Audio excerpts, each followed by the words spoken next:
Hello నమస్తే welcome to ఈహా TV. Telangana నుంచి ముఖ్యంగా ఉత్తర తెలంగాణ నిజామాబాద్, ఆదిలాబాద్, కరీంనగర్ జిల్లాల నుంచి ఉపాధి కోసం గల్ఫ్ వెళ్తుంటారు.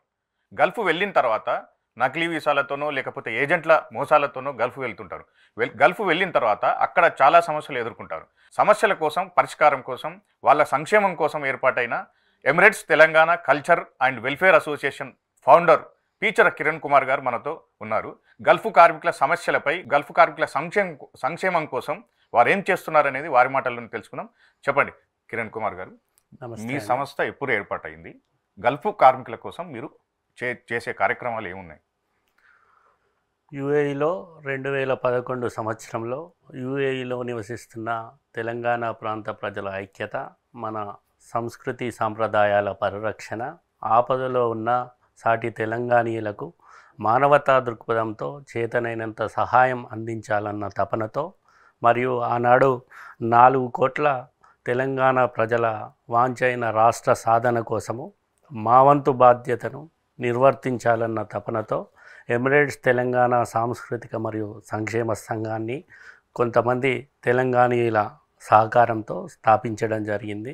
స్థాపించిన కాలం నుంచి అనేక సాంస్కృతిక సంక్షేమ సేవా కార్యక్రమాలు నిర్వహిస్తున్నాము. ఎవరైతే అక్కడ ఇబ్బందుల్లో ఉన్నవారికి యామ్నెస్టీలో కానీ లేదా ఇతర కారణాల చేత స్వదేశానికి రావడానికి ఇబ్బందులు పడుతున్న తరుణంలో ఒక 100 మందికి ఇప్పటి వరకు మనం టికెట్లు ప్రొవైడ్ చేసి ఇక్కడికి చేర్పించడం జరిగింది. అట్లనే అక్కడ మరణించిన మృతదేహాలను తరలించడానికి కావలసిన ప్రక్రియలో కూడా సహకరించి మృతదేహాలను తరలించడం జరిగింది. పేదరికంతో ఉన్న గల్ఫ్ కార్మికుల కుటుంబాల వాళ్ళ పిల్లల విద్యకై, వారి కుటుంబ ఆర్థిక పటిష్టతకై కూడా మా వంతు ఆర్థిక సహాయ సహకారాలను అందిస్తూ వస్తున్నాం. కరోనా లాంటి విపత్తు టైంలో కూడా ఒక 1200-1300 మంది కార్మికులకు అక్కడ ఇబ్బందుల్లో ఉన్న వారికి నిత్యావసర వస్తువులను అందించి, స్వదేశానికి తిరిగి రావడానికి ఇబ్బందులు ఉన్న వారికి విమాన సర్వీసులను ఏర్పాటు చేసి వైద్యపరంగా ఇబ్బందుల వాళ్ళు ఉన్న వాళ్ళని కానీ, గర్భిణీ స్త్రీలను కానీ, కార్మికులను కూడా ఇక్కడికి చేర్చడం జరిగింది. దానితో పాటు సామాజిక అంశములపైన, ఈ గల్ఫ్ సమస్యలపైన 2011 నుంచి 2024 వరకు మేము పనిచేస్తున్న సమయంలో ఏర్పడిన వాస్తవ పరిస్థితులను నివేదిక రూపంలో మలచి అనేక సందర్భాలలో తెలంగాణ రాష్ట్రం ఏర్పడకముందు అప్పటి కాంగ్రెస్ ప్రభుత్వానికి, రాష్ట్రం ఏర్పడిన తర్వాత అప్పటి తెరాస, ఇప్పటి భారత రాష్ట్ర సమితికి 2 పర్యాయములు మంత్రులకు, ముఖ్యమంత్రి వారికి కూడా నివేదికలు సమర్పించాము. ఈ డిసెంబర్ 2023 జరిగిన ఎన్నికల సమయంలో కూడా ఒక దశాబ్దన్నర కాలంగా మేము చేసిన సమస్యలపైన చేసిన అనుభవంతో, ప్రభుత్వాలు స్పందించని తీరుతోని, ఒక బాధతోని మేము ఎన్నికల బరిలో కూడా మా పక్షాన ఒక 4 నియోజకవర్గాలలో గల్ఫ్ దేశాల్లో పనిచేస్తున్న వ్యక్తులనే అభ్యర్థులుగా నిలబెట్టి పోటీలో నిలబెట్టడం జరిగింది. మరియు షార్జా వేదికగా మన ఎన్నికల ముందు 16 గల్ఫ్ సంఘాలను ఏకత్రాటిపైకి తెచ్చి అందరి ఆశయం ఒక గల్ఫ్ సంక్షేమమే. పోటీ పెట్టడానికి ఉన్న ముఖ్య ఉద్దేశం ఏముంది అసలు? ఎందుకు అంటే మీకు తెలుసు, గల్ఫ్ సమస్యలు అంటే చాలా సమస్యలు ఏమి లేవు. 1 లక్షలో ఒక 1000 మందికి ప్రాబ్లమ్స్ ఉంటాయి. సుమారు 15 లక్షల మంది ఉత్తర తెలంగాణ, మొత్తం తెలంగాణ నుంచి గల్ఫ్ దేశాలలో ఉపాధి కోసమై వలసబాట పట్టడం జరిగింది. అందులో కొద్ది శాతం అంటే మంచి కంపెనీలలో వెళ్ళిన వారికి అక్కడి పోటీ చేయడానికి ఉన్న ముఖ్య ఉద్దేశం ఏంటనేది. ఎందుకు అంటే ప్రభుత్వాల దృష్టికి ఈ గల్ఫ్ సంక్షేమం అంశాన్ని తీసుకెళ్లాలని, గల్ఫ్ బిడ్డలు దేశ రాష్ట్ర ఆర్థిక పటిష్టతలో వారి భాగస్వామ్యం ఏమిటి, ఒక సామాజిక సాంస్కృతిక సంక్షేమ రంగాలలో గల్ఫ్ బిడ్డలు నిర్వర్తిస్తున్న పాత్ర ఏమిటి, దాంతోపాటు లోకల్ బాడీ ఎలక్షన్ల నుంచి పార్లమెంట్ ఎన్నికలలో కూడా మా కుటుంబ సభ్యులు ఇక్కడ నుంచి ఓట్లేసి అనేక రంగాలలో గల్ఫ్ బిడ్డలు ప్రధాన పాత్ర ఉన్నప్పటికీ ఒక సంక్షేమం అనే విషయంలో చాలా వెనుకబడి ఉండడం వల్ల ఒక దశాబ్దన్నర కాలంగా ఒక సుదీర్ఘ పోరాటం జరిగిన, ఎక్కడ వేసిన గొంగడి అక్కడే ఉన్నట్లు ఒక గల్ఫ్ అనే అంశం ఒక రాజకీయ ఉపయోగాస్త్రంగానే నేటికి పాలకులు వాడుకుండటం వల్ల దీని యొక్క తీవ్రతను గల్ఫ్ బిడ్డల యొక్క ప్రాధాన్యతను ఆత్మ గౌరవాన్ని పెంపొందించడానికి మేము ఎన్నికల బరిలో ముఖ్యంగా గల్ఫ్ కార్మికులు అక్కడికి వెళ్ళిన తర్వాత ఎదుర్కొనే సమస్యలు ఏమున్నాయి, వాళ్ళకు వచ్చే ప్రాబ్లమ్స్, వాళ్ళు ఏం సమస్యలు ఉంటాయి, ముఖ్యమైన సమస్యలు మీరు కొన్ని చెప్పగలుగుతారు? ముఖ్యంగా చెప్పాలి అంటే రిజిస్టర్డ్ ఏజెన్సీల ద్వారా కాకుండా గల్ఫ్ వలస వెళ్ళే విధానము ఇక్కడ దళార్లు అంటే చాలామంది బ్రోకర్లు మాయమాటలు చెప్పి ఈ ఉపాధి అనే అంశాన్ని పట్టుకొని ఎరగాబెట్టి లక్షల రూపాయలు తీసుకొని వాళ్ళని అక్కడికి పంపడం జరుగుతుంది. అక్కడికి పంపించిన సమయంలో అక్కడే సరి అయిన కంపెనీ లేక ఒక నిర్ణీత విజిట్ వీసాల రూపంలో పంపడం వల్ల అక్కడికి వచ్చి ఆ వీసా కంపెనీ వీసా కాకపోవడం వల్ల వాళ్ళు వచ్చిన ఆ 2 నెలల్లో ఉద్యోగం దొరకకపోవడం వల్ల మళ్ళీ తిరిగి రావడానికి ఇబ్బందులు ఏర్పడడం వల్ల కొంతమంది లీగల్గా వచ్చి కూడా సరి అయిన జీతం రాక అక్కడ వారు ఇల్లీగల్గా మారి అంటే కల్లివెల్లిగా మారి వేరే కంపెనీలలో వేరే రంగాల్లో పనిచేయడం వల్ల ఆ పనిచేసే టైములలో మరణించినప్పుడు కానీ వారికి ప్రమాదవశాత్తు ఏదైనా యాక్సిడెంట్ జరిగినప్పుడు కానీ చిన్న చిన్న కంపెనీలలో పనిచేసినప్పుడు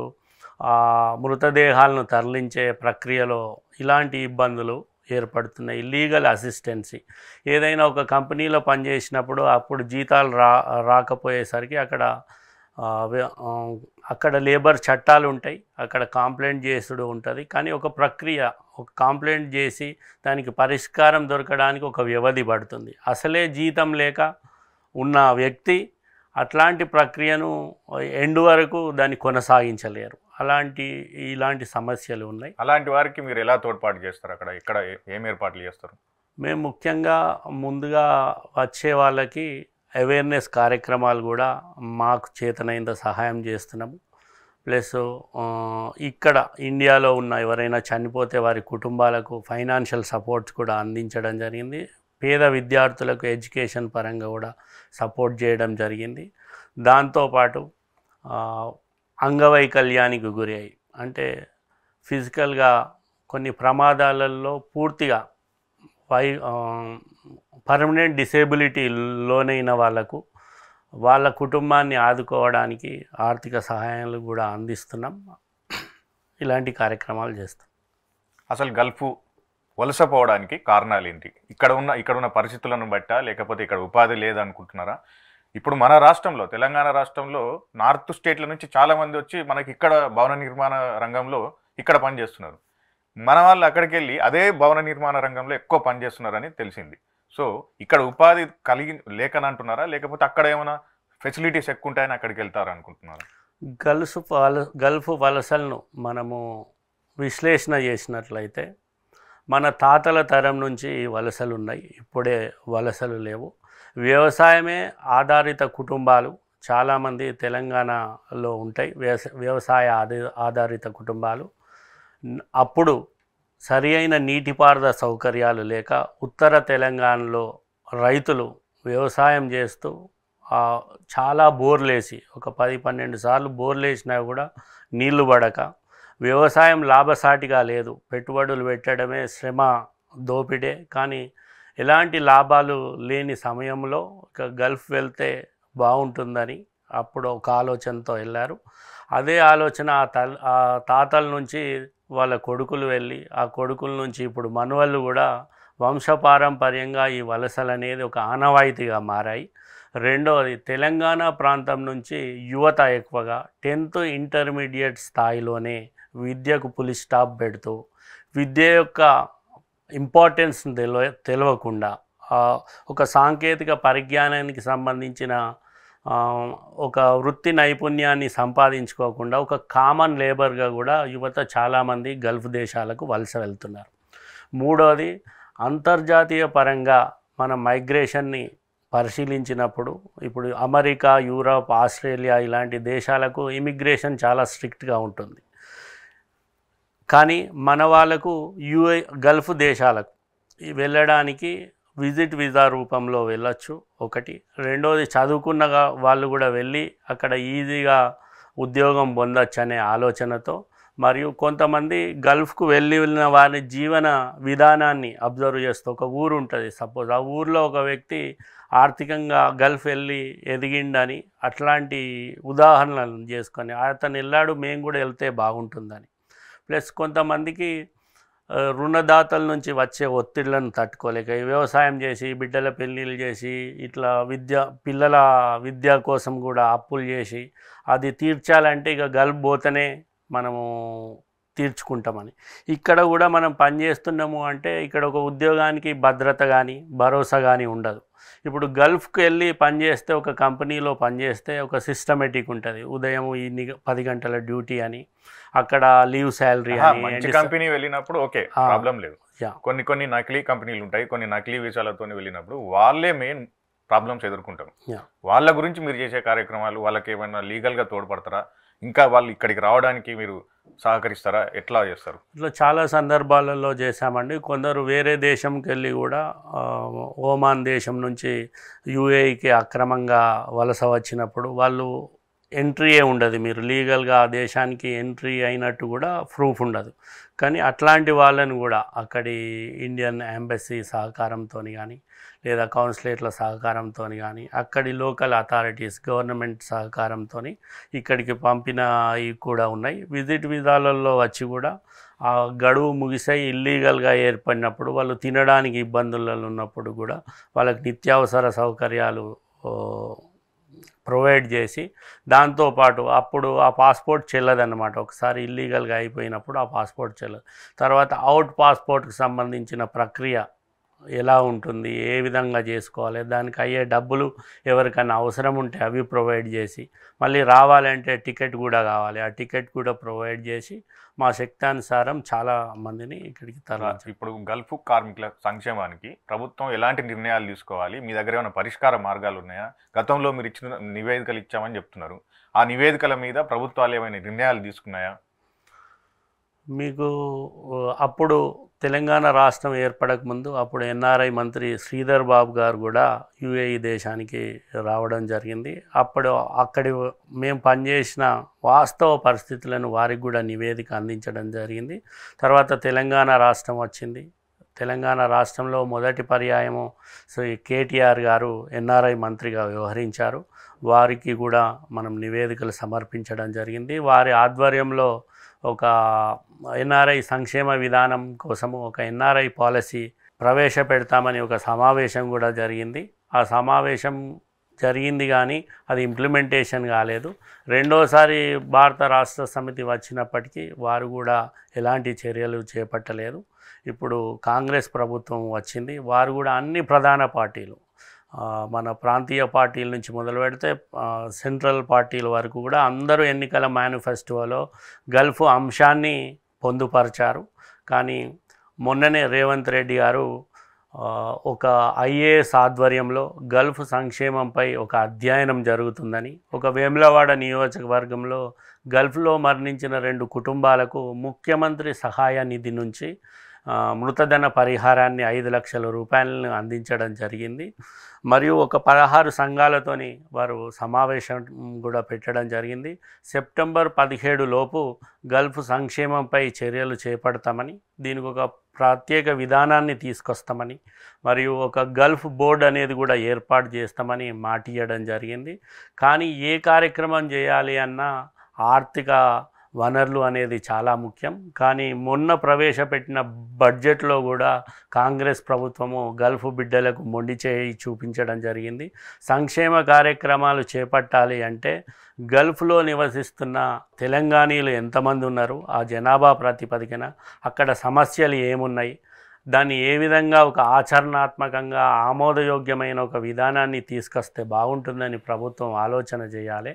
కాబట్టి ఈ ఆలోచనలకు అనుగుణంగా ఈ నిధులే కేటాయించలే. మా క్వశ్చన్ ఏంటి అంటే తెలంగాణ రాష్ట్రం ఏర్పడిన నుంచి సుమారు ఒక 2000 మంది వివిధ గల్ఫ్ దేశాలలో మరణించారు. ఆ 2000 మందికి మరి ముఖ్యమంత్రి సహాయ నిధి నుంచి ఎట్లా మృతధన పరిహారాన్ని సమకూరుస్తారని మాకు ఒక డౌట్ అనేది కలుగుతుంది. బడ్జెట్లో ఒకవేళ ప్రవేశపెట్టుంటే మాకు ఆ నమ్మకం కలిగేది రేవంత్ రెడ్డి గారు చేస్తారా. మీరెవరైనా ప్రభుత్వ పెద్దలను కానీ లేకపోతే వారు మిమ్మల్ని కానీ ఎప్పుడైనా సంప్రదించడం జరిగిందా ఈ గల్ఫ్ సమస్యలపైన? ఇక కాంగ్రెస్ ప్రభుత్వం వచ్చిన తర్వాత వేములవాడ నియోజకవర్గ ప్రభుత్వ విప్ ఆది శ్రీనివాస్ గారు కూడా మొన్న దుబాయ్లో పర్యటించడం జరిగింది. అన్ని సంఘాలు కూడా నివేదికలు సమర్పించడం జరిగింది. దానికి ముందు కూడా ముఖ్యమంత్రి ఆధ్వర్యంలో ఇక్కడ కూడా ఒక హోటల్లో కూడా 16 సంఘాలతోని సమావేశం జరిగింది. గల్ఫ్ సంక్షేమంపై పనిచేస్తున్న సామాజికవేత్తలు కానీ సంఘాలు కానీ కూడా అందరూ గవర్నమెంట్కి ఆల్రెడీ ఇన్పుట్స్ ఇచ్చారు. కాకపోతే ఇది ఇంప్లిమెంటేషన్ కావాలి అంటే ప్రభుత్వము ఖచ్చితంగా వనరులను సమకూర్చాలి. ఈ బడ్జెట్లో సమకూర్చలేదని గల్ఫ్ బిడ్డల్లో ఒక ఆందోళన మొదలైంది. ఇప్పుడు ఇక్కడ నుంచి అక్కడికి వెళ్తారు, అవగాహన లేకున్నా పని రాకున్నా అక్కడికి వెళ్ళి ఒక 4-5 సంవత్సరాలు పనిచేసి వాళ్ళకు కొంత అవగాహన వస్తుంది, పని మీద స్కిల్ కూడా వస్తుంది. అలాంటి వాళ్ళు మళ్ళీ తెలంగాణ రాష్ట్రానికి స్వరాష్ట్రానికి వచ్చినప్పుడు వాళ్ళను ఎట్లా ఉపయోగించుకోవాలి ప్రభుత్వం అనేది మీ దగ్గర ఏమైనా ఉందా? అది మీరు ఒక చక్కటి ప్రశ్న అడిగారు. గల్ఫ్కు వెళ్ళడమే కాదు, ఒక గల్ఫ్కు వెళ్ళేటప్పుడు చాలా సాధారణంగా వెళ్తారు, ఒక జీరో నాలెడ్జ్తోని ఉంటారు. మీరు అన్నట్టు ఒక 5-6 సంవత్సరాలు పనిచేస్తే అంతర్జాతీయ ప్రమాణ విలువలతో కూడిన సాంకేతిక నైపుణ్యం వాళ్ళకు వస్తున్నది. ఒక సాధారణ కార్మికునిగా వెళ్ళిన వాళ్ళు కూడా వివిధ దశలలో వాళ్ళ ఉద్యోగ పదోన్నతి కూడా అక్కడ జరుగుతున్నది. తర్వాత తిరిగి వచ్చినప్పుడు ప్రభుత్వం కూడా ఆ మానవ వనరులను ఎలా ఉపయోగించుకోవాలి అన్న ఆలోచనలు ప్రభుత్వం చేయాలి. ఇది చాలా ఎందుకు అంటే ఒక వ్యక్తిని ట్రైన్ చేయాలి అంటే ప్రభుత్వానికి చాలా ఇబ్బంది. ఆల్రెడీ ప్రభుత్వాలు వాళ్ళకు సంబంధించి మన దగ్గరనే నిర్మాణ రంగం ఉన్నది. మీరు అన్నట్టు నార్త్ నుంచి బీహార్, యూపీ, రాజస్థాన్ లాంటి వ్యక్తులు ఇక్కడ కన్స్ట్రక్షన్ రంగంలో చాలా పనిచేస్తున్నారు. కానీ మనం ఎక్కడైతే వలసలు ఎక్కువ ఉన్నాయో ఉమ్మడి ఆదిలాబాద్, కరీంనగర్, నిజామాబాద్ జిల్లాలలో ప్రభుత్వం అవగాహన కార్యక్రమాలు చేపట్టి వాళ్ళ కోసం ఇక్కడ చదువుకున్న విద్యావంతులు కూడా చాలామంది civil engineers, mechanical engineers, electrical engineers చాలామంది ఉన్నారు. వాళ్ళకు ఉపాధి కల్పిస్తూ వాళ్ళ పర్యవేక్షణలో మన ప్రభుత్వానికి సంబంధించిన కార్యాలయాల నిర్మాణం కానీ, రోడ్లు కానీ, భవనాలు కానీ ఇలాంటివన్నీ మనమే ఉపాధి కల్పించవచ్చు. దాన్ని పర్యవేక్షించడానికి ప్రభుత్వం ఉండాలి. ప్లస్ అక్కడైతే ఏ విధంగా ఉంటాయో అంటే ఒక వ్యక్తికి భరోసా రావాలి అంటే ఒక కార్మిక చట్టాలు అనేది చాలా అవసరం. అంటే మనిషి ఇన్ని గంటలు పని చేయాలి, వారికి పనిలో ఈ విధంగా ఏదైనా అనుకోని సంఘటనలు జరిగినప్పుడు వారికి ఇన్సూరెన్స్ ద్వారా ఆ వ్యక్తికి కంపోనేషన్ ఇచ్చేటట్టు ఇక్కడి భద్రత కల్పించాలి. ఇట్లా చేస్తే ఇక్కడనే కూడా మనం చాలా కార్యక్రమాలు చేయొచ్చు.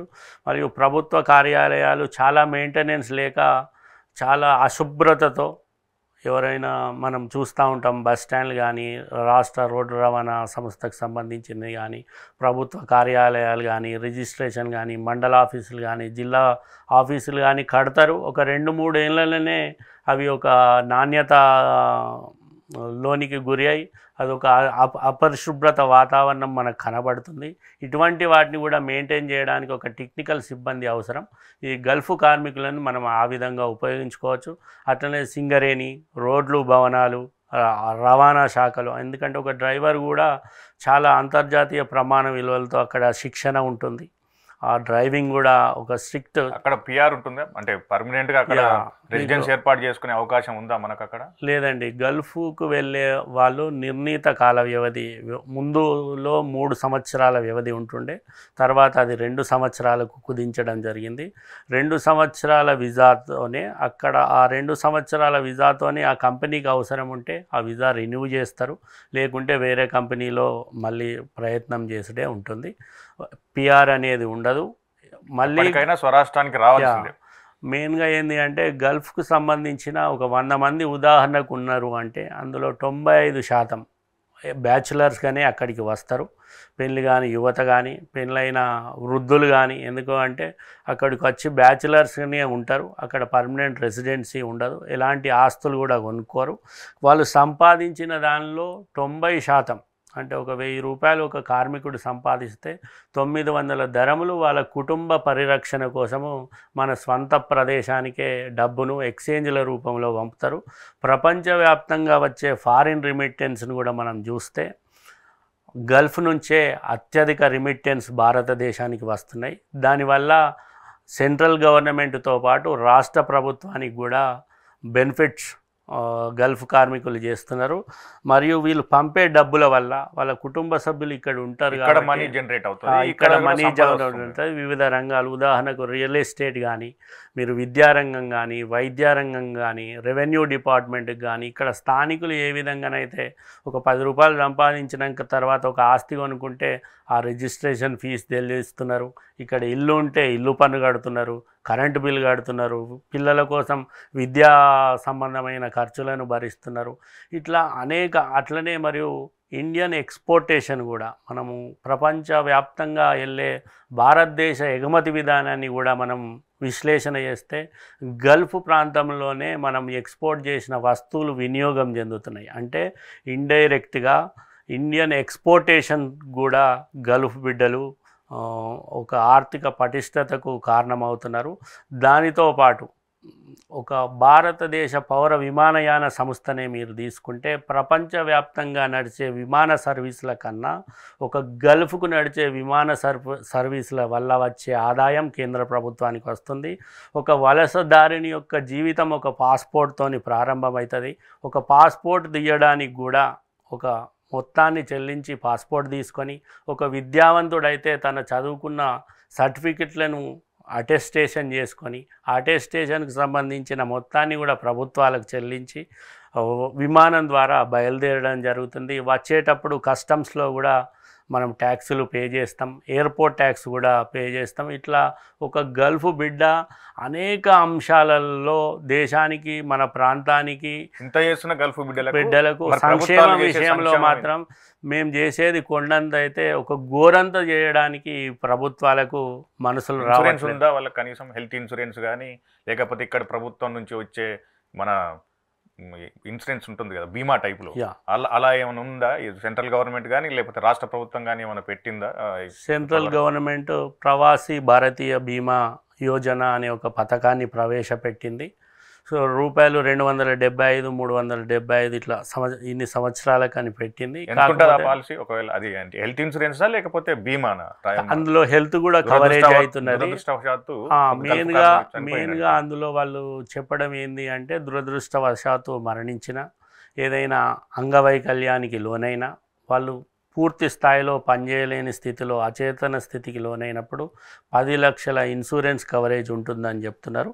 అట్లనే 1 లక్ష రూపాయలు వాళ్ళ కుటుంబ సభ్యులకు కానీ హెల్త్ పరంగా కానీ. ఆ ఇన్సూరెన్స్ పై గల్ఫ్ కార్మికులకు అవగాహన ఉందా? లేదండి, అట్లాంటి అవగాహన కార్యక్రమాలు ప్రభుత్వాలు చేపట్టడం లేదు. మీరు కూడా చేయొచ్చు కదా అట్లాంటి అవగాహన కార్యక్రమం. అంటే సంఘాలకు పరిమితి ఉంటుంది, అక్కడి చట్టాలకు అనుగుణంగా అవగాహన కార్యక్రమం మేము మాలాంటి చాలా అవగాహన కార్యక్రమాలు నిర్వహిస్తున్నాం. సోషల్ మీడియా వేదికగా కొన్ని క్యాంప్స్లలో అవగాహన కార్యక్రమాలు నిర్వహించి వాళ్ళకి చెప్తున్నాము. ఆ పాలసీ ఎట్లుంటుంది, ఆన్లైన్లో కూడా మనం చేసుకోవచ్చు, ఇది చేసుకుంటే బాగుంటుంది. కాకపోతే మేము సెంట్రల్ గవర్నమెంట్ని కూడా ఏం రిక్వెస్ట్ చేస్తున్నాము అంటే, ఎక్కడైతే మా తెలంగాణ ప్రాంతంలో వలస ప్రాంతాలు ఉన్నాయో అక్కడ పారిశ్రామిక అభివృద్ధి జరగాలి. మీరు ఇన్ని దశాబ్దాల కాలం నుంచి వలసలు ఉన్నా కూడా మీకు సమస్యలు తెలిసినప్పటికీ ఓకే, అక్కడ కౌన్సిలేట్లు ఉన్నాయి, పనిచేస్తున్నాయి, చేస్తున్నప్పటికీ ఇక్కడ ఒక పారిశ్రామిక అభివృద్ధి జరుగుతాయి, ఇక్కడ ఉపాధి అవకాశాలు మెరుగవుతాయి. మరియు 10th ఇంటర్మీడియట్ స్థాయిలో ఎవరైతే విద్యకు ఫుల్ స్టాప్ పడుతున్నారో వాళ్ళకు ఒక సాంకేతిక పరిజ్ఞానంతో ఒక ట్రైనింగ్ ఇచ్చి అసలు గల్ఫ్లో ఉన్న ఆదరణ అవకాశాలు ఏంటి, ఆ అవకాశాలకు సంబంధించిన గల్ఫ్లో సుదీర్ఘ అనుభవం ఉన్న వ్యక్తులను శిక్షకులుగా మలచి వారితో శిక్షణ ఇప్పించి మన వాళ్ళని అక్కడికి పంపిస్తే ఇంకా ఒక సంవత్సరంలో ఎదిగేది ఇంకా 6 నెలల్లో ఇంకా అభివృద్ధి చెందుతారు. వాళ్ళ వల్ల మన దేశానికి, రాష్ట్రానికి కూడా. ఇప్పుడు ప్రధాన అంశం ఏంటంటే, రాష్ట్ర ప్రభుత్వం గల్ఫ్ కార్మికుల కోసం, వాళ్ళ సంక్షేమం కోసం ఏం చేయాలి స్పష్టంగా చెప్పండి మీరు. ముఖ్యంగా వాళ్ళు చెప్పినట్టు మరణించిన ప్రతి కుటుంబానికి 5 లక్షల రూపాయలు మృతధన పరిహారాన్ని చెల్లించాలి. రెండవది గ్రామ స్థాయిలో అంటే ఈ గల్ఫ్ వలసలు ఎక్కడైతున్నాయో సుమారు 15 లక్షల మంది మనం అనుకున్నట్టు ఆ ఉమ్మడి 3 జిల్లాలు కాకుండా హైదరాబాద్ నుంచి కూడా వలసలు ఎక్కువలు ఉన్నాయి. నల్గొండ నుంచి కూడా ఇప్పుడు వలసలు, మహబూబ్ నగర్ నుంచి కూడా ఉన్నాయి. అట్లనే మెదక్ జిల్లాలో కూడా ఉన్నాయి. ఇక్కడ ఎక్కడనైతే వలసలు అవుతున్నాయో ఒక సర్వే నిర్వహించాలి ప్రభుత్వం. ప్రతి ఎవరైతే వెళ్ళారో వివిధ దేశాలకు వాళ్ళ వివరాలను ఒక రికార్డ్ చేయాలి. ప్లస్ పోతున్న వాళ్ళు ఖచ్చితంగా ప్రభుత్వంలో ఒక రిజిస్ట్రేషన్ చేసుకొని వెళ్ళేటట్టు ఉండాలి. ఫ్యూచర్లో ఏదైనా ప్రాబ్లం సమస్య ఏర్పడినప్పుడు వాళ్ళకు మనము నివారణ చర్యలు చేపట్టచ్చు ఆ డాటా ఉంటే. అట్లనే గల్ఫ్ దేశాలలో చిన్న చిన్న తప్పులు చేసి జైళ్ళల్లో మగ్గిన వాళ్ళు చాలా ఉన్నారు. ఈ సర్వే ద్వారా ఎవరైతే జైళ్ళల్లో ఉన్నారో వాళ్ళ వివరాలన్నీ వస్తాయి. తర్వాత మిస్సింగ్ అయిన వాళ్ళు కూడా చాలా ఉన్నారు. మా సంఘాల దృష్టికి కూడా చాలా మంది కుటుంబాలు వాళ్ళ గోడును వినిపించాయి. మిస్సింగ్ అయిన వాళ్ళు, జైళ్ళల్లో ఉన్నవారు, ఇలాంటి వారి వివరాలను ఒక జాబితాను తయారు చేసి మన రాష్ట్ర ప్రభుత్వమే ముఖ్యమంత్రి గారి ఆధ్వర్యంలో ఎక్స్టర్నల్ అఫైర్స్ ద్వారా అక్కడి విదేశాంగ శాఖకు, అక్కడి రాయబార కార్యాలయాలకు పంపిస్తే కొంతమందిని మనం తీసుకురావచ్చు. అట్లనే అవగాహన లేకపోతున్న వారికి అవగాహన కార్యక్రమాలు చేపట్టాలి. ఇప్పుడు నాకు మన ఫేక్ ఏజెంట్స్ ఉంటాయి, వాటి ద్వారా కొందరు వెళ్తారు. వాటి బెడద నుంచి కాపాడుకోవాలంటే ఈ కొంచెం మీ దగ్గర ఏమైనా సమాచారం ఉందా, మీకు అవగాహన ఉందా దానిపైన? ఫేక్ ఏజెంట్లు ఏంది అంటే కొంతమంది వ్యక్తులే ఏజెంట్ల రూపకంలో అవుతున్నారు. వాళ్ళకి మాయమాటలు చెప్పి పంపిస్తున్నారు. మీకు కూడా లాస్ట్ ఒక 6 months కూడా మనం కథనాలు చూస్తే కోట్ల రూపాయలు దోచుకొని వివిధ దేశాలకు పంపిస్తామని మోసం చేయడం జరిగింది. అలాంటి వారిపైన ప్రభుత్వము కఠిన చర్యలు చేపట్టాలి. అట్లా చేపట్టినప్పుడు ఇంకొకరు చేయడానికి ఆస్కారం ఉండదు. రిజిస్టర్ కన్సల్టెన్సీ ద్వారా వెళ్తే తక్కువ డబ్బుతోనే వెళ్ళొచ్చు. వాళ్ళని కూడా ప్రభుత్వాలు అటువంటి ఏజెన్సీస్ని కూడా మానిటరైజేషన్ చేయాలి. ఇప్పుడు భారతదేశం నుంచి వస్తున్న వలస విధానం అబ్జర్వ్ చేస్తే కేరళ నుంచి, తమిళనాడు నుంచి వచ్చే వాళ్ళు చాలా తక్కువ డబ్బుతో అక్కడికి వస్తున్నారు. కానీ మన వాళ్ళు ఒక సాధారణ కార్మికుని కూడా చాలా ఎక్కువ మొత్తంలో డబ్బును పే చేస్తున్నారన్నమాట. దీని మీద ప్రభుత్వము దృష్టి పెట్టాలి. ఇంకా అక్కడ లీగల్ సపోర్ట్ కోసము ఒక మన రాష్ట్ర ప్రభుత్వం నుంచి ఒక లీగల్ టీం కూడా ఏర్పడాలి. ఎవరికైనా ప్రాబ్లమ్స్ ఉంటే ఇక్కడ రాష్ట్ర ప్రభుత్వం ఒక సెల్ని ఏర్పాటు చేయాలి, ఎన్ఆర్ఐ సెల్ను. ఒక వ్యక్తికి ఏదైనా బాధ వచ్చినప్పుడు ఒక నెంబర్కి ఫోన్ చేసేటప్పుడు ఒక టోల్ ఫ్రీ నెంబర్ ఉండాలి. ప్లస్ అక్కడ పనిచేసి తిరిగి వచ్చిన వాళ్ళకు ఇక్కడ స్వయం ఉపాధి అవకాశాలు లాంటివి కేటాయించాలి. తక్కువ వడ్డీలకు ఇచ్చి, అంటే ఒక వ్యక్తి ఒక సుదీర్ఘ అనుభవంతో ఒక చిన్న ఫ్యాక్టరీ పెట్టుకోవాలి అనుకుంటే అతనికి బ్యాంకుల నుంచి రుణాలు వచ్చేటట్టు, అతను ఒక 10 మందికి ఉపాధి కల్పించేటట్టు అలాంటివి చేయాలి. మళ్ళీ మన పిల్లలకు కూడా 9th క్లాస్ ఇక్కడ 9th తర్వాత 10th తర్వాత ఇక్కడికి ఎవరైతే ఇంటర్మీడియట్ చదవడానికి వస్తున్నారో, డిగ్రీస్ చేయడానికి వస్తున్నారో వాళ్ళందరినీ స్థానికులుగా గుర్తించడం లేదు. మినిమం 5 సంవత్సరాల ముందు నుంచి ఇక్కడ చదువుతూనే వాళ్ళను స్థానికులుగా గుర్తిస్తున్నారు. వాళ్ళకి ఎలాంటి అక్కడ పిఆర్ లేదు కాబట్టి వాళ్ళ కుటుంబాలు ఇక్కడనే ఉంటాయి. కొంతమంది ఫ్యామిలీస్ అక్కడ ఉంటున్నారు కాబట్టి ఆ పిల్లలను కూడా స్థానికులకైతే ఏ విధంగానైతే ఉంటుందో అట్లనే పరిగణించి రిజర్వేషన్లో చోటు కల్పించాలి. ఇప్పుడు కొందరు ఫేక్ ఏజెంట్ల ద్వారా పోతారు, అమాయకులు అవుతారు, వాళ్ళు చిక్కులో పడతారు. కొందరు ఏం చేస్తారంటే మన వాళ్ళు అయినా కానీ కావాలని కొంత క్రైమ్ చేసి జైల్లోకి వెళ్తారు. అటువంటి వారి పట్ల మీ వైఖరి ఎట్లా ఉంటుంది అక్కడ? ఇప్పుడు తప్పు ఎవరు చేసినా కూడా తప్పే అండి. అటువంటి వాళ్ళను మా అసోసియేషన్ అయితే కన్సిడర్ చేయదు తప్పు చేసిన వాళ్ళను. ఓకే, చిన్న తప్పులు లేక అవగాహన లేక చేసిన వాళ్ళ కోసం ఏమైనా చేయొచ్చు. కొంతమంది జైల్లో పడితే కూడా జైళ్ళల్లో పడ్డ కార్మికులకు కూడా టికెట్లు ఇచ్చి మేము ఇక్కడికి పంపించడం జరిగింది. ఒక తెలంగాణనే కాదు, భారతదేశంలో ఉన్న వలసదారులకు కూడా మానవతా దృక్పథంతో చేయడం జరిగింది. అట్లనే ప్రకృతి వైపరీత్యాలు ఏమన్నా జరిగినప్పుడు, నేపాల్లో భూకంపం వచ్చినప్పుడు కూడా మేము అసోసియేషన్ నుంచి ఒక ఆర్థిక సహాయాన్ని కూడా ఆ దేశానికి అందించడం జరిగింది. ముఖ్యంగా తెలంగాణీల కోసం ఎక్కువగా పనిచేస్తున్నాం. ఎందుకంటే మన వాళ్ళకే సమస్యలు ఎక్కువ ఉన్నాయి. మీరు వేరే రాష్ట్రాలతో చూస్తే అక్కడ ఆల్రెడీ ప్రభుత్వాలు ఆ ప్రవాసీల సంక్షేమం కోసము కొన్ని విధానాలను చేపట్టినాయి. కేరళ ప్రభుత్వం అక్కడి ప్రవాసీల కోసము సంక్షేమ చర్యలు చేపడుతున్నది. పంజాబ్ ప్రభుత్వం చేపడుతున్నది.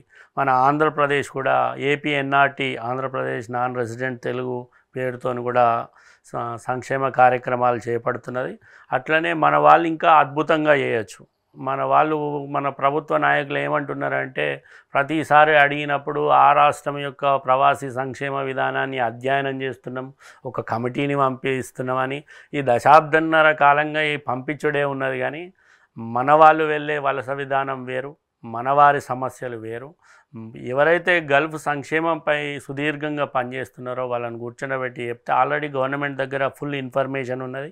పాత ప్రభుత్వం ఐఏఎస్లు కూడా తయారు చేసిన నివేదికలు ఉన్నాయి. గవర్నమెంట్ కావాలంటే అది పెద్ద ముచ్చట కాదు. ఫస్ట్ ముందు వాళ్ళకి ఇంటెన్షన్ అనేది ఉండాలి, ఏ విధంగా చేయాలి, ఎట్లా చేయాలి అని. మన వాళ్ళు ఈ మధ్య చదువుకున్న వాళ్ళు కూడా చాలామంది వెళ్తున్నారు. ఇక్కడనే ఉపాధి అవకాశాలను కూడా చాలా క్రియేట్ చేయొచ్చు. అనేక రంగాలలో ఒక భద్రత అనే రంగంలోనే మనం పరిశీలిస్తే లక్షల మందికి ఉపాధి కల్పించవచ్చు. కానీ ప్రభుత్వాలు అలాంటి చర్యలు చేపట్టలేదు. పర్యాటక రంగాన్ని కూడా మనం చేస్తే మీరు ఎన్ఆర్ఐలు ఒక నెలకో 2 నెలలకో 15 రోజులకో ఇట్లా సెలవు నిమిత్తమై వస్తుంటారు. వారు వచ్చినప్పుడు ఖచ్చితంగా గుళ్ళు, దేవాలయాలు, వివిధ ప్రదేశాలకు వెళ్తుంటారు. ఇండైరెక్ట్గా మనము పర్యాటక రంగానికి కూడా మనము దోహదపడుతున్నారు గల్ఫ్ బిడ్డలు. కానీ మన పర్యాటక రంగం కూడా వివిధ దేశాలలో అవలంబిస్తున్న పర్యాటక అభివృద్ధి తీరును పరిశీలిస్తే మన దేశం చాలా చాలా వెనుకబడి ఉన్నది అన్నమాట. మనకు బ్యూటిఫుల్ నేచురల్ సోర్సెస్ ఉన్నా కూడా, చారిత్రక విశేషాలకు సంబంధించిన కట్టడాలు ఉన్నా కూడా మన పర్యాటక రంగానికి సంబంధించిన రెవెన్యూ జనరేట్ కావడంలో పాలకులు విఫలమవుతున్నారు. ఈటీసీఏ ఉంది, గల్ఫ్ కార్మికుల సంక్షేమం కోసం చేస్తూ ఉంటారు. మళ్ళీ అట్లా తెలంగాణ సాంప్రదాయాలు సంస్కృతి ఉట్టిపడేలా మీరు ఇంకా వేరే కార్యక్రమాలు ఏమైనా చేస్తారా? అక్కడ ఎలా ఉంటాయి మీ కార్యక్రమాలు? ఎస్ అండి, మేము 2011 నుంచి 800 మందితోని మొదటి బతుకమ్మ చేశాము. అట్లా 10,000 మందితోని కూడా బతుకమ్మ చేశాము. మేము అసోసియేషన్ స్థాపించినప్పుడు ఓన్లీ కరీంనగర్, నిజామాబాద్ లాంటి జిల్లాలకే కనెక్టివిటీ ఉండేది. కానీ తెలంగాణ నుంచి మంచి పదోన్నతులలో కూడా చాలామంది ఇప్పుడు వలసలు వస్తున్నారు. అందరినీ తెలంగాణ ప్రాంతం, నల్గొండ, మహబూబ్ నగర్ లాంటి వాళ్ళు కూడా మా దానిలో సభ్యులు ఉన్నారు. మేము ప్రతి ఇయర్, ఈ ఇయర్ కూడా 14వసారి బతుకమ్మని చేయబోతున్నాం. యూఏఈలోని దుబాయ్లో చేశాం. 7 ఎమిరేట్స్ ఉంటే దుబాయ్లో చేయడం జరిగింది, షార్జాలో చేయడం జరిగింది, ఉమల్ కోయిన్లో చేయడం జరిగింది, అజ్మాన్లో చేయడం జరిగింది. 4 ఎమిరేట్స్లలో అందరికీ అందుబాటులో ఉండేటట్టు మేము చేస్తూ ఉంటాం. ఇది 14వసారి బతుకమ్మ. అట్లతో పాటు బోనాలు కూడా ఇది 2వసారి. లాస్ట్ ఇయరే స్టార్ట్ చేశాము. ఈ ఇయర్ కూడా బోనాలు ఒక 300-400 మందితోని బోనాలు నిర్వహించడం జరిగింది. వీటన్నిటితో పాటు ఉగాది సెలబ్రేట్ చేస్తాము, వనభోజనాలు అని. ఇట్లా తెలంగాణ సంస్కృతికి సంబంధించిన అన్ని కార్యక్రమాలు చేస్తాం. వీటితో పాటు వివిధ సంఘాలు, ఏదైనా ఇతర భారతదేశానికి సంబంధించిన ఇతర రాష్ట్రాల సంఘాలతో కూడా ఒక సామాజిక కార్యక్రమంలో కలిసి పనిచేస్తాం. అబుదాబిలో ఫెరారీ లాంటి ప్లస్ గ్లోబల్ విలేజ్ లాంటి అంతర్జాతీయ వేదికల మీద మన కల్చర్ని కూడా రిప్రజెంట్ చేస్తూ అనేక కార్యక్రమాలు కూడా అక్కడ చేయడం జరిగింది. ఈటీసీఏ మహిళా విభాగం కూడా ఉన్నది. మనకు ఒక 30 నుంచి 35 మంది మహిళలు మహిళా విభాగంలో సభ్యులుగా ఉంటారు. యూత్ ఉన్నది. ఇట్లా ఎప్పటికప్పుడు ఏ కార్యక్రమం ఒక ప్రాబ్లం అని మా దృష్టికి వచ్చినప్పుడు మన కోఆర్డినేటర్స్ కానీ వాళ్ళందరూ వెళ్ళి అక్కడ చేస్తారు. ఆ బాధితులతో పాటు ఇండియన్ కౌన్సిలేట్ మరి ఇక్కడి ప్రభుత్వంతో ఒక వారధిగా ఉంటూ వీళ్ళందరికీ చేస్తూ అందరితో పాటు పనిచేస్తూ ఉంటామండి. చివరిగా చెప్పండి, గల్ఫ్ కార్మికుల సంక్షేమం కోసం ప్రభుత్వానికి మీరు చేసే ప్రధాన డిమాండ్లు ఏమున్నాయి, ఎలా చేస్తే వాళ్ళ సమస్యలు పరిష్కారం అయితే అనేది మీరు చెప్పాల్సింది. గల్ఫ్ దేశాలకు వెళ్ళే వలసదారుల యొక్క రిజిస్ట్రేషన్ ప్రక్రియ ఒకటి ఉండాలి. వాళ్ళు వెళ్ళేటప్పుడే వాళ్ళు గ్రామ పంచాయతీలో కానీ ఎక్కడ ఒక సెంటర్లను ప్రభుత్వం ఏర్పాటు చేయాలి. వాళ్ళ వివరాలను పొందుపరచాలి. ఏదైతే ప్రభుత్వము కేంద్ర ప్రభుత్వం ఏర్పాటు చేసిన ప్రవాసీ భారతీయ బీమా యోజన ప్రతి ఒక్కరు తీసుకునేటట్టు ఉండాలి. అందులో సాధారణ మరణాలు అంటే ఒక ప్రమాదం అయినప్పుడే మరణించిన అంగవైకల్యానికి అయినప్పుడే ఆ పరిహారం అందకుండా సాధారణంగా మరణిస్తే కూడా దానికి ఏదైనా డబ్బు అయితే కూడా ఆ వలసదారుడు పెట్టుకునడానికి అవకాశం ఉంటుంది. కొద్దిగా ఎక్కువ మొత్తం తీసుకొని సాధారణంగా మరణించినా కూడా ఆ అమౌంట్ వచ్చేటట్టు చూడాలి. రెండోది ఏదైతే దళారీ వ్యవస్థ ఉన్నదో దళారీ వ్యవస్థను నిర్మూలించాలి. రిజిస్టర్డ్ కన్సల్టెన్సీ ద్వారా వెళ్ళేటట్టే చూడాలి. మూడవది మేము అక్కడ పిఆర్ మాకు ఉండదు కాబట్టి ఈ 15 లక్షల మంది ఎన్నికలలో ఆన్లైన్ ద్వారా ఓటింగ్ అవకాశం ఉంటే ఈ ప్రభుత్వాలు ఈ సంక్షేమం పైన ఎందుకంటే మాకు ఓటు హక్కు లేదని మమ్మల్ని ఒక నిర్లక్ష్య ధోరణికి గురి చేస్తున్నాయి. ఈ సెంట్రల్ గవర్నమెంట్ చాలా సందర్భాలలో ఎన్ఆర్ఐలకు ఆన్లైన్ ఓటింగ్ సిస్టమ్ కానీ ఫ్రాక్సీ ఓటింగ్ సిస్టమ్ ద్వారా ఓట్లు వేయచ్చు. ఇలాంటి పార్లమెంట్లో కొన్ని చర్చలు జరిగాయి. ఇలాంటి చర్చలు జరిగినప్పుడు ఎందుకంటే కొన్ని గల్ఫ్ దేశాలలో అక్కడున్న చట్టాల ప్రకారం ఆ దేశాలు ఒప్పుకోవడం లేదు. అట్లీస్ట్ ఆన్లైన్ ద్వారా ఓటింగ్ చేసేటట్టు అత్యాధునిక సాంకేతిక పరిజ్ఞానం ఉన్న ఈ రోజులలో ప్రభుత్వాలు తలుచుకుంటే అది ఒక పెద్ద విషయం కాదు. ఓటు హక్కు అనేది మాకు వస్తే ఖచ్చితంగా మా సంక్షేమ దాంట్లో కూడా లోటుపాట్లు ఉండొచ్చు కదా. మళ్ళీ ఆన్లైన్ ఓటింగ్ అంటే కొంచెం ఫ్రాడ్ జరిగే అవకాశం కూడా ఉండొచ్చు. లేదండి, ఇప్పుడు ఆధార్ కార్డుకి అయితే ఏ విధంగా తీసుకుంటున్నామో మనం ఐ స్కానింగ్ ఇలాంటి సాంకేతిక పరిజ్ఞాత ఉన్నది. మీకు గల్ఫ్ దేశాలలో కూడా మీకు పోలీసింగ్ ఎక్కడ కనిపించరు, కానీ అక్కడ ఉన్న టెక్నాలజీని ఉపయోగించి క్షణాలలో దొరకబడుతున్నారు. ఆన్లైన్లే అన్ని 90% పనులు ఆన్లైన్లే జరుగుతున్నాయి. అటువంటప్పుడు ఓటు వేయడానికి ఇబ్బంది ఏముండదు. దానికి ఒక విధానాన్ని రూపకల్పన చేస్తే బాగుంటుంది. దాంతోపాటు ఎవరైతే గల్ఫ్ దేశాలలో అనుభవం ఉండి సుదీర్ఘ అనుభవం ఉండి తిరిగి ముఖం పడుతున్న వాళ్ళందరికీ ఉపాధి మార్గాలను అన్వేషించాలి. ఈ గల్ఫ్ ప్రభావిత ప్రాంతాలలో ఫ్యాక్టరీలు కానీ పారిశ్రామిక అభివృద్ధి అనేది జరగాలి. యువత ఏదైతే ఇంటర్మీడియట్ 10th ఫుల్ స్టాప్ పడుతూ విద్య అక్కడే ఆగిపోతున్నదో అటువంటి వాళ్లకు ఏ రంగాలలో ఆసక్తి ఉన్నా వాళ్ళకు ఫ్రీ ట్రైనింగ్ ఇవ్వాలి అన్నమాట. లైక్ పాలిటెక్నిక్ సెంటర్స్ ఇలాంటివి ఉన్నప్పటికీ ప్రజలలో అలాంటి గల్ఫ్ ప్రభావిత ప్రాంతాలలో కొన్ని ఉపాధి శిక్షణా కేంద్రాలను ఏర్పాటు చేసి వాళ్ళకి సర్టిఫికెట్లు ఇచ్చి గల్ఫ్ దేశాలలో ఉన్న అవకాశాలు ఏంది ఆ అవకాశాలకు అనుగుణంగా మనం ఒక సర్టిఫికెట్ ఇచ్చి అక్కడికి పంపినట్లయితే తొందరగా ఆ వ్యక్తి అవుతారు.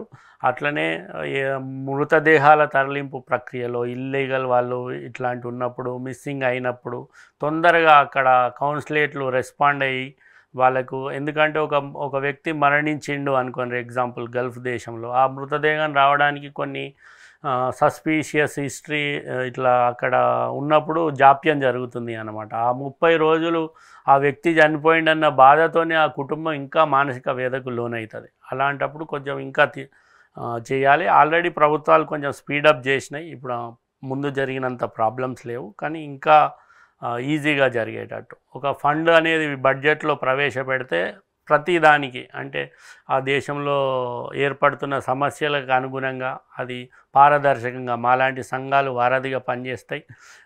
ఏదన్నా సమస్య ఏర్పడినప్పుడు మేము ప్రభుత్వం దృష్టికి తీసుకొచ్చి ఇది జెన్యూన్ అనే కూడా మేము చెప్పడానికి ఒక వారధిగా పనిచేయడానికి సిద్ధంగా ఉన్నాం. అట్లే కాకుండా ఒక గల్ఫ్ బోర్డు అనేది ఏర్పాటు చేసి ఒక సంక్షేమ నిధిని అందులో ఏర్పాటు చేయాలి. గల్ఫ్ దేశాలలో పనిచేస్తున్న వివిధ సంఘాలను అందులో సభ్యులుగా చేయాలి. ప్రభుత్వం సంబంధించి ఒక ఐఏఎస్ అధికారి కూడా దాన్ని పర్యవేక్షిస్తూ ఉండాలి. వీళ్ళందరి ద్వారా చేస్తున్నప్పుడు మనం ఒక కోఆర్డినేట్ చేస్తున్నప్పుడు ఈజీగా అవుతుంటుంది. ఇక్కడ ప్రభుత్వం కూడా అక్కడికి వచ్చి అన్నీ చేయలేదు. మాలాంటి సంఘాలను కూడా వారు ఉపయోగించుకోవచ్చు. దాంతోపాటు వ్యక్తి వెళ్తున్నప్పుడే ఒక బ్యాంక్ అకౌంటు ఇన్సూరెన్స్ వచ్చేలా చూడాలి. బ్యాంక్ అకౌంట్ ఉంటే ఆ బ్యాంక్ అకౌంట్కి ఆ వ్యక్తి పంపిస్తున్న డబ్బును వాళ్ళ ట్రాన్సాక్షన్ హిస్టరీని తీసుకొని వాళ్ళు ఒక ఇల్లు కట్టుకున్నప్పుడు ఇంకేదైనా అవసరం పడ్డప్పుడు తక్కువ వడ్డీకి రుణాలు ఇచ్చేటట్టు ప్రభుత్వం చేయాలి. ఈ గల్ఫ్ బోర్డుని ఏర్పాటు చేసినట్లయితే అందులో బడ్జెట్ సమకూర్చి ఇవన్నీ చేసినట్లయితే అనేక సంక్షేమ కార్యక్రమాలు చేయొచ్చు. ఎవరైతే చనిపోతున్నారో, అంగవైకల్యానికి గురవుతున్నారో ఆ కుటుంబాల పిల్లలకు ఉచిత విద్యను ప్రభుత్వం అందించాలి. ఒక కుటుంబానికి ఎవరైతే పోషకుడు ఉంటాడో ఆ వ్యక్తి మరణించినప్పుడు ఆ కుటుంబం మళ్ళీ ఒక 10 ఏళ్ళు వెనుకబడిపోతుంటారు. ఆ టైంలో కంపల్సరీ ప్రభుత్వం వాళ్ళని చేయాలి. ప్లస్ ఆ కుటుంబం బతకడానికి కూడా చిన్న పథకాలను ఏదైతే ఇక్కడి స్థానికులు ఎలాంటి పథకాలు ఉంటాయో ఆ పథకాల ద్వారా వాళ్ళు ఏదైనా ఒక చిన్న వ్యాపారం చేసుకుని బతికేటట్లు అలాంటి చర్యలు చేపట్టాలి.